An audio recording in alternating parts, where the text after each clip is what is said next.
இங்கே இருக்கிற எல்லாருக்குமே வணக்கம்.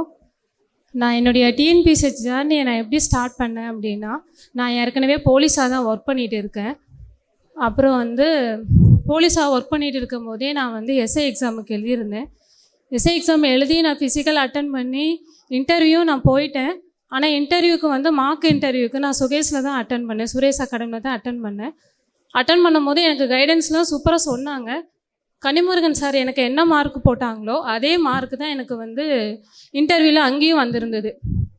ஒரு 0.25 மார்க்கில் நான் என்னுடைய எஸ்ஐ போஸ்ட்டை நான் இழந்துட்டேன். அப்போ நான் என் கூட இருக்கிறவங்க எல்லாருமே எஸ்ஐ ஆகிட்டாங்க. ஆனதுக்கப்புறம் என்னை பார்த்து என்ன சொன்னாங்கன்னா, என் நம்பரை எல்லாருமே பிளாக் பண்ணிட்டாங்க. அவங்க எல்லோரும் எஸ்ஐ ஆனதுக்கப்புறம் இவளால் ஒன்றும் முடியாது, ஏன்னா எனக்கு போனது 0.25 மார்க்கு தான், ஆனால் இவளால் எல்லாம் முடியாது அப்படின்னு சொல்லிட்டு என் நம்பரை எல்லாருமே பிளாக் பண்ணிட்டாங்க. ரொம்ப டிப்ரெஷன்லேயே நான் இருந்துகிட்டே இருந்தேன்.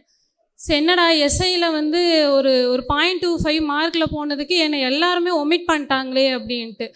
அதுக்கப்புறம் நான் தனியாக போலீஸில் இருந்தனால எங்கேயாவது படிக்கணும் அப்படின்ட்டு நான் தனியாக ஒரு கார்டு ஏதாவது சூஸ் பண்ணி தனியாக போகலான்ட்டு இருக்கும்போது தான் எனக்கு எங்கே படிக்கணும், அடுத்தும் எஸ்ஐக்கு போக முடியுமா, வேண்டவே வேண்டாம், அடுத்து போனால் அவங்கள விட அடுத்த போஸ்ட்டுக்கு நல்ல போஸ்ட்டுக்காக போய் உட்காரணும் அப்படின்ட்டு நான் எஸ்ஐ பார்த்தே நான் சூஸ் பண்ணவே இல்லை.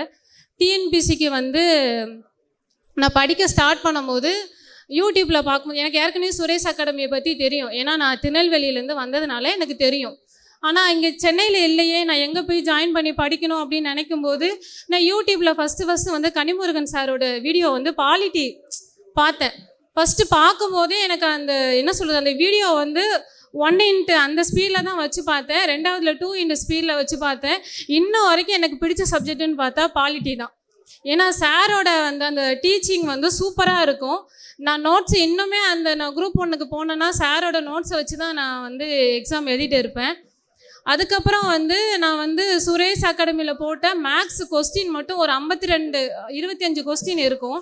அதை டெய்லி நான் போட்டு பார்த்துட்டே இருக்கும்போது மேக்ஸில் நான் 25க்கு 25 போட்டேன் குரூப் 2ல். அதுக்கப்புறம் சரி இப்போ எப்படி படிக்கலாம் அப்படின்ட்டு ப்ரிலிம்ஸும் கிளியர் ஆயிரும்னு எனக்கு தெரியும். ஆனால் போலீஸில் உங்களுக்கே தெரியும், டைமே இருக்காது. டெய்லி ஒரு 2 ஹவர்ஸ் தான் இருக்கும். அந்த 2 ஹவர்ஸ் என்ன நைட்டு 9 மணிக்கு முடியும்னா ஒரு 11-12 மணி வரைக்கும் படிச்சுட்டு திரும்பியும் காலையில் எழுந்திரிச்சு 5 மணிக்கு படிச்சுட்டு திரும்பியும் ஆஃபீஸ் போயிட்டு, நான் இங்கே கமிஷனர் ஆஃபீஸில் தான் ஒர்க் பண்ணேன். 8 ஃப்ளோர் ஏறி இறங்கணும். இந்த ஃபைலை அங்கே தூக்கிட்டு வா, இந்த ஃபைலை அங்கே தூக்கிட்டு போ அப்படின்னு 8 ஃப்ளோர் ஏறி இறங்கும்போது வீட்டுக்கு போகும்போது நான் ரொம்ப டயர்டாக தான் போவேன். ஆனால் எங்கள் அம்மாவுக்கு இந்த இடத்துல நான் தேங்க்ஸ் சொல்லணும். ஏன்னா எங்கள் அம்மா நான் வீட்டுக்கு டயர்டாக போகும்போது எங்கள் அம்மா எனக்கு உடனே சாப்பாடெலாம் ரெடி பண்ணி வச்சுருப்பாங்க. விடு, நீ அடுத்து படிக்கலான்னு எங்கள் அம்மா எனக்கு அவ்வளோ என்கரேஜ் பண்ணியிருப்பாங்க. ஃபேமிலியில் எனக்கு எல்லாருமே நல்ல சப்போர்ட்டு. அப்படிங்கிறனால தான் நான் அந்த போலீஸ் வேலையில் இருந்துட்டுமே அடுத்து படிக்கிறதுக்கு எனக்கு டைம் கிடச்சிருந்துச்சு. அதுக்கப்புறம் ப்ரிலிம்ஸ் கிளியர் ஆயிடுச்சுன்னு எனக்கு தெரிஞ்சும் ஆனால் எனக்கு போலீஸில் ஆஃபீஸர்ஸில் யாருமே எங்கள் சப்போர்ட் இல்லை. நான் எப்படி லீவ் வாங்கலாம், ஏன்னா எல்லாருமே 9 மாதமாக படிக்க ஆரம்பிச்சிட்டாங்க.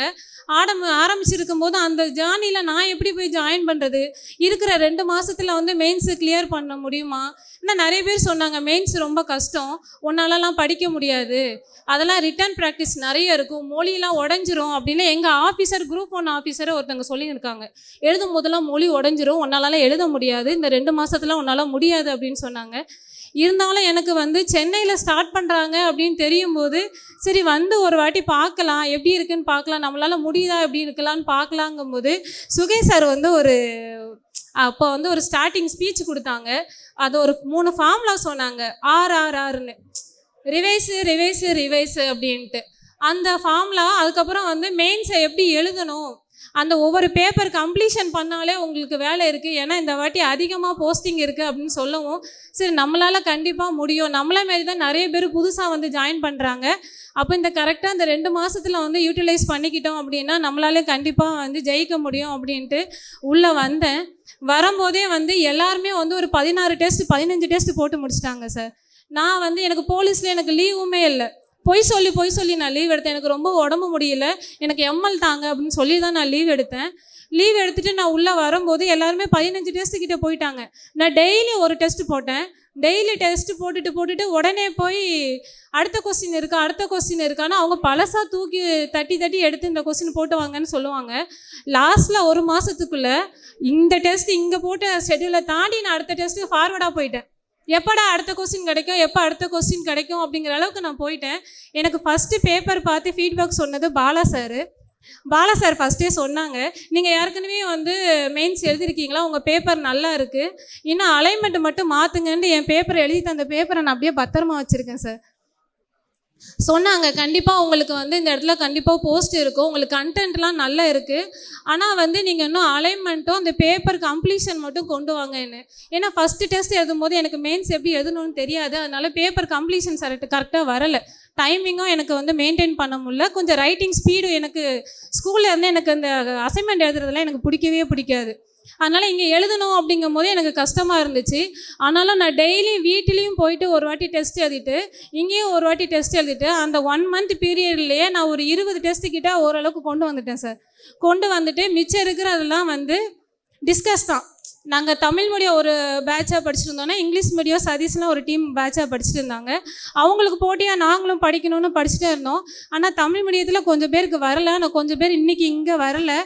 அதுக்கப்புறம் நான் அதுபடி பார்த்தா எல்லாமே நல்லா தான் இருந்தது. இங்கே இன்ஸ்டியூட்டில் கொஞ்சம் நிறைய சப்போர்ட் பண்ணாங்க. இந்த மேடையிலே நாங்கள் படுத்து தூங்கியிருக்கோம் சார், நைட் ஸ்டடி பண்ணணும் அப்படின்ட்டு.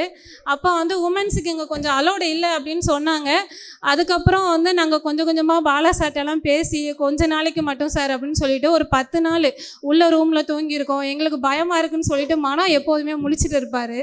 ஆனால் மனோவுக்கும் நாங்கள் தேங்க்ஸ் சொல்லணும் இங்கே. அதுக்கப்புறம் பார்த்தோன்னா மெயின்ஸ்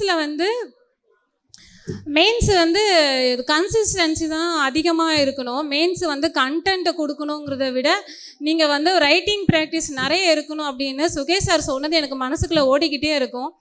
அதனால நான் நல்லா பண்ணியிருக்கேன்னு நான் நினைக்கிறேன். Thank you sir. Suresh IAS academy, வெற்றியின் முகவரி.